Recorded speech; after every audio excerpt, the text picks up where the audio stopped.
Hello दोस्तों, आप देख रहे हैं मिस्ट्री टीवी एक खोज। दोस्तों, पूरी दुनिया रहस्यों से भरी पड़ी है। दुनिया में कई दिलचस्प घटनाएं भी होती हैं।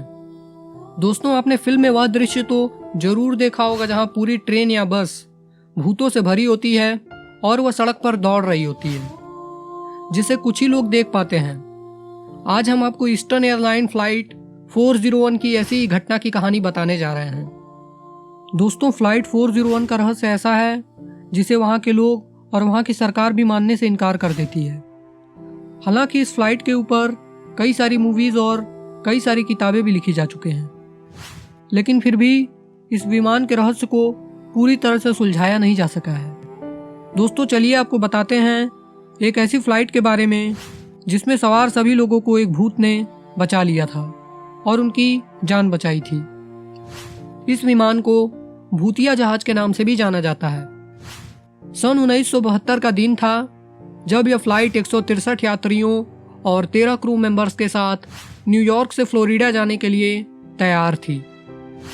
लड़ाकू जहाज के पायलट बॉब लॉफ्ट, जिनकी उम्र 55 वर्ष थी, उन्हें स्टॉक स्टील द्वारा सहायता प्रदान की गई थी और डॉन रेपो फ्लाइट इंजीनियर के रूप में मौजूद थे। जहाज ने न्यूयॉर्क से 9:20 पर उड़ान भरी और 2 घंटे में मियामी पहुंचकर जहाज को उतरना था। लेकिन जब पायलट मियामी पहुंचने के बाद लैंडिंग गियर का उपयोग करने लगता है तो उसका लैंडिंग गियर का इंडिकेटर चालू नहीं होता है। पायलट ने 1-2 बार और कोशिश की, लेकिन फिर भी इंडिकेटर नहीं चालू हुआ। पायलट और इंजीनियर यह सुनिश्चित करने लगे थे कि लैंडिंग गियर बाहर आया है या नहीं, और इसके बिना सुरक्षित लैंडिंग भी नहीं की जा सकती थी। इसलिए पायलट ने एटीसी को सूचित किया और समस्या की सारी रिपोर्ट दी। इस पर कैप्टन को एटीसी द्वारा 2000 फीट पर प्लेन को ले आने के लिए कहा गया। फिर फ्लाइट कुछ देर बाद 2000 फीट पर दलदली इलाकों के ऊपर आ गई। फिर उन्होंने कैप्टन को प्लेन को ऑटो पायलट मोड पर छोड़ने के लिए कहा। फ्लाइट 80 सेकंड के लिए ऑटो पायलट मोड पर ही उड़ान भरती रही। जब पायलट ने इंजीनियर रेपो को स्थिति के बारे में जानकारी दी और जांच करने के लिए कहा, फिर कई प्रयासों के बाद भी गड़बड़ी नहीं मिली और इंडिकेटर चालू नहीं हुआ। फिर उन्होंने एक बटन को स्विच किया जो कि प्रत्येक इंडिकेटर में आ रही समस्या की जांच करता है कि समस्या वास्तव में कहाँ पे है। लेकिन अब भी समस्या जस की तस पड़ी हुई थी। फिर पायलट बॉब ने रेपो को यह जांच करने का आदेश दिया कि डॉक के नीचे बनी खिड़की से यह देखिए कि लैंडिंग गियर चालू है या नहीं। जब उन्होंने उसकी जांच की तो उन्होंने पाया कि बैक लैंडिंग गियर चालू था, लेकिन सामने वाला लैंडिंग गियर अभी भी बंद था। इस बीच फ्लाइट 100 फीट नीचे आ गई, लेकिन इस पर किसी का ध्यान नहीं जा रहा था। लेकिन कुछ क्रू मेंबर्स को लगा कि जहाज धीरे धीरे नीचे उतर रहा है। 70 सेकंड में विमान 250 फीट नीचे आ चुका था। जल्द ही जहाज में अफरा तफरी मच जाती है और सभी के सभी अलार्म एक साथ बजने लगते हैं। हर कोई स्थिति को शांत कराने की कोशिश कर रहा था, लेकिन जल्द ही विमान हवाई अड्डे से 30 किलोमीटर दूर 365 किलोमीटर प्रति घंटे की रफ्तार से दुर्घटनाग्रस्त हो जाता है। हादसे में 101 लोगों की मौत हो जाती है, जबकि 75 लोगों को बचा लिया जाता है। अब इस कहानी में भूतिया कुछ भी नहीं है और आपको लग रहा होगा कि थंबनेल पर तो लिखा था कि सारे के सारे यात्री बच जाते हैं। दोस्तों, कहानी अभी शुरू हुई है, बस आप हमारे साथ बने रहिए। दोस्तों, इसके लिए आपको पूरी कहानी जाननी जरूरी है। एक जहाज जिसमें 180 यात्री सवार थे, वह अपने डेस्टिनेशन पर पहुंचने के लिए उड़ान भरने लगा। जब उसकी एक एयर होस्टेस खड़ी होकर भोजन करने के लिए पेंट्री में जाती है, लेकिन जब वो ओवन की ओर मुड़ी तो वह आईने में एक भयावह छवि देखकर चौंक जाती है, जिसकी आंखें हिल रही थीं। वह कुछ बोल नहीं पा रहा था, इसलिए उसने अपनी आंखें बंद कर ली थीं। लेकिन फिर कुछ देर बाद सब नॉर्मल हो गया। उसने सोचा कि यह उसका वहम हो सकता है, लेकिन फिर वह ओवन के पास जाती है तो उसको छवि दोबारा दिखाई देती है, लेकिन इस बार छवि कुछ कहने का प्रयास कर रही थी। फिर मैरी फ्लाइट इंजीनियर के पास दौड़ कर जाती है और उसे सब कुछ बताती है।